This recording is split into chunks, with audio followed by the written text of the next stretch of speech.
El que blasfeme contra el Espíritu Santo. El Señor Jesús estaba siendo calumniado, difamado, y esto forma parte de la persecución, no solo por la ignorancia, sino más bien por la maldad, el rechazo a la verdad y al amor de Dios que hay en el corazón de los hombres. Estaban rechazando al Mesías, a la salvación, pero se atrevían a decir que las obras que hacía, las hacía por el poder del diablo. Y el Señor dice que esta blasfemia contra el Espíritu Santo es gravísima. Es gravísima. El misterio del mal, el misterio de la iniquidad, del rechazo de la verdad es tremendo, pero claro, todo tiene grados. Lo que es cierto es que, como dice la carta a los Hebreos, hay establecido lo siguiente, que morimos una vez y después el juicio. Es decir, que todos vamos a morir una vez, es decir, la separación del alma y el cuerpo. No vamos a encarnarnos, reencarnarnos o algo parecido. El único que se encarnó es Jesucristo, el Verbo eterno, porque existía desde siempre y toma naturaleza humana. Pero los que somos hombres con naturaleza humana nada más, comenzamos a existir con todo nuestro ser, espíritu, alma y cuerpo, en un mismo instante. No nos encarnamos, sino que somos lo que somos. Somos cuerpo, somos alma, somos espíritu. La muerte es ese castigo por el pecado que todavía nos alcanza, que tiene que ver con la separación del alma y el cuerpo, provisionalmente, hasta la resurrección, porque vendrá la resurrección de la carne, pero no habrá una nueva encarnación. Entonces, ¿qué ocurre? Una muerte y después el juicio. ¿Y qué significa esto del juicio? Significa que en esta vida estamos tocados por el pecado, pero con oportunidades que se nos da por la misericordia y la gracia de Dios de encontrar el camino de la vida. Pero que si no entramos por ese camino, en ese juicio vamos a ser hallados indignos de la vida. Luego encontramos la muerte eterna. Esto es la muerte segunda que habla el Apocalipsis, es decir, la condenación. No es que volvamos a morir otra vez en cuanto a separación de alma y cuerpo, pero sí que la separación definitiva de Dios para siempre en las tinieblas eternas. Esto es llamado muerte segunda, porque es realmente la muerte. Por tanto, hay un juicio y hay un juez, hay un tribunal. Y nosotros nos erigimos como jueces, los hombres, hasta acusar a Dios, hasta pretender condenar a Dios, cuando nosotros deberíamos temer el juicio divino. Claro que sí, porque esto es lo razonable. Pero es que además, si hemos conocido la verdad, si hemos conocido a Cristo, si hemos conocido el amor de Dios, ahora no podemos amar o transigir con el pecado. Es decir, se nos juzgará más severamente, porque tenemos más de qué prestar cuentas, porque tenemos más elementos, más gracia, más luz, para saber dónde está la verdad y el error, lo que agrada a Dios y lo que no. Pero también el amor de Dios en nosotros expulsa el temor, en el sentido de que tenemos confianza en su misericordia, no en nuestras fuerzas, pero si andamos en la luz, si caminamos en la luz. No es un pretexto, como dice San Pablo, ahora que conocemos la gracia, para volver atrás al pecado. Sería no solo absurdo, mucho peor. Sería algo malvado. Por eso, como decimos, hay grados en este misterio del mal, de la iniquidad. Aquí el Señor habla de esa blasfemia contra el Espíritu, como un grado elevadísimo del mal. Quizá algo así vivieron los ángeles en su caída, los demonios, cuando se rebelaron contra el plan de Dios, que significaba la encarnación del Hijo de Dios en el seno de una virgen, de una mujer. Y cuando se rebelan contra eso, están rebelándose contra no solo el plan de Dios y la voluntad de Dios, sino contra la obra perfectísima del Espíritu Santo, que estaba realizando algo santísimo y digno de ser reconocido, alabado, de admirarse ante la humildad y la omnipotencia de Dios, y sin embargo Satanás, Luzbel en su caída y los demonios que le siguen, lo rechazan, se oponen a ello, quieren ponerse por encima, como si estuviese mal hecho, ¿verdad? Y ellos los que tienen la razón.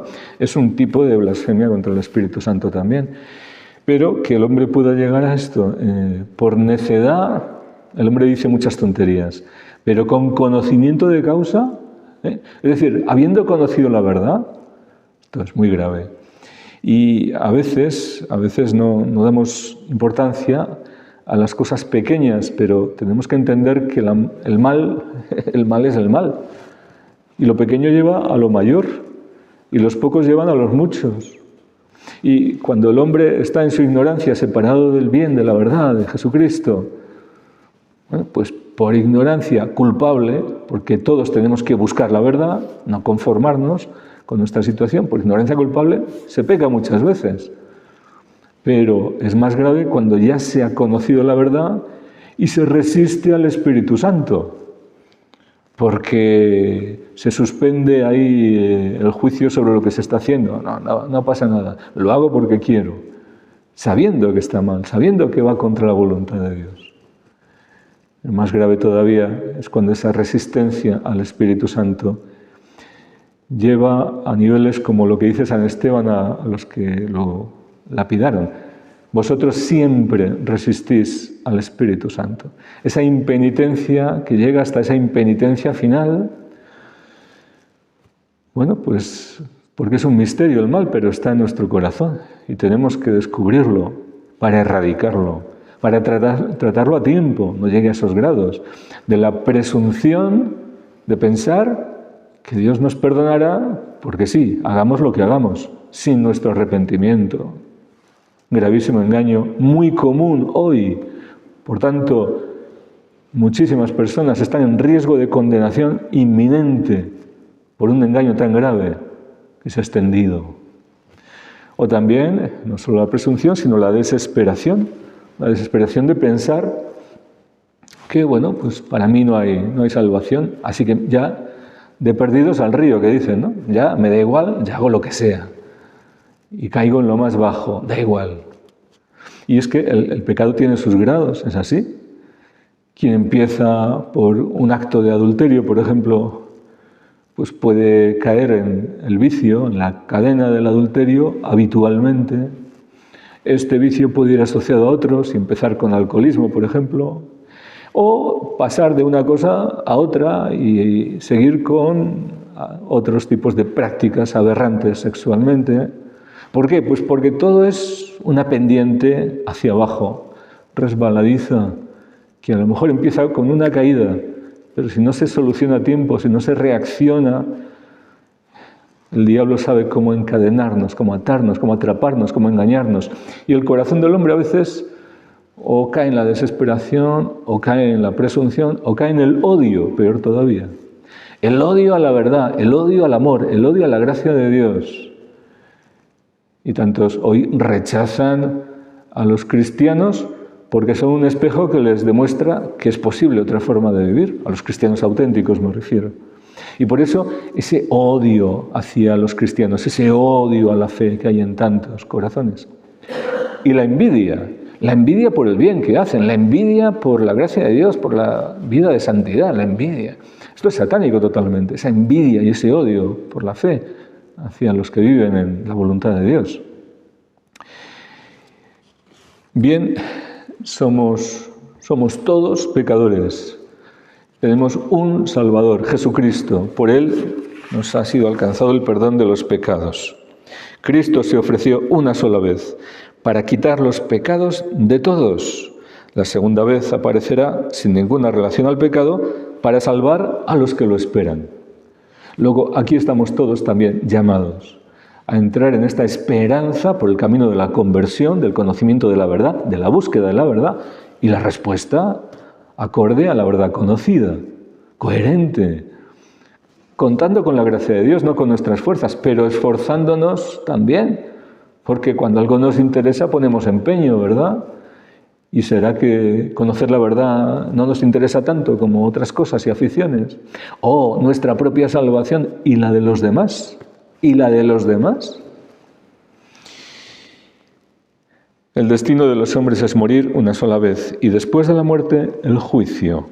Deberíamos tener esto siempre presente, porque a veces las circunstancias de la vida, el ajetreo cotidiano, las tareas pendientes y tantas cosas, y amores y apegos que se colan al corazón del hombre, nos hacen olvidar las verdades más importantes, aquellas que nos deberían mover cada día para nuestra vida, para nuestras acciones, y entender que necesitamos luchar, porque mucho de lo que ocurre y dejamos que ocurra es por nuestra tibieza, por nuestra falta de mortificación, porque viene una tentación y no resistimos.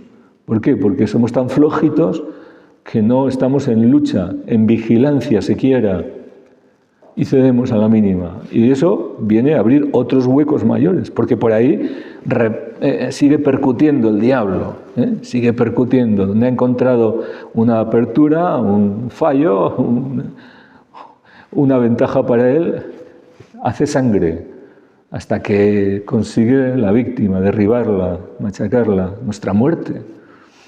Pero no se nos ha presentado tentación superior a nuestras fuerzas, dice la palabra de Dios, si luchamos correctamente y nos confiamos a la ayuda del Señor, a la gracia de Dios, invocamos su auxilio.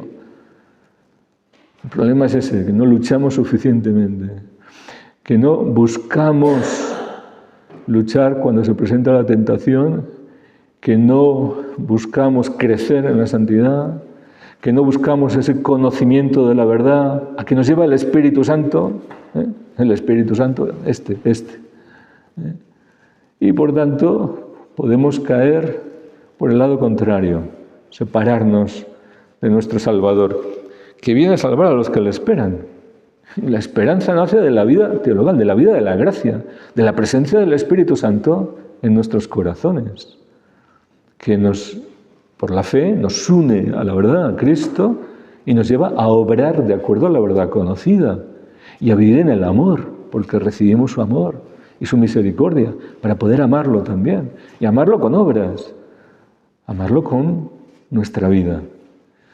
Pues que el Señor nos conceda su luz y su verdad, que ellas nos guíen y que no resistamos a su amor, a su gracia, a su Espíritu, sino que seamos dóciles a Él y respondamos con lo que tenemos a tanta misericordia que el Señor derrama en nosotros, con un corazón pequeño, pobre, pecador, pero entregado, rendido, amante, agradecido y esforzado para seguir por los caminos del Señor, de su gracia.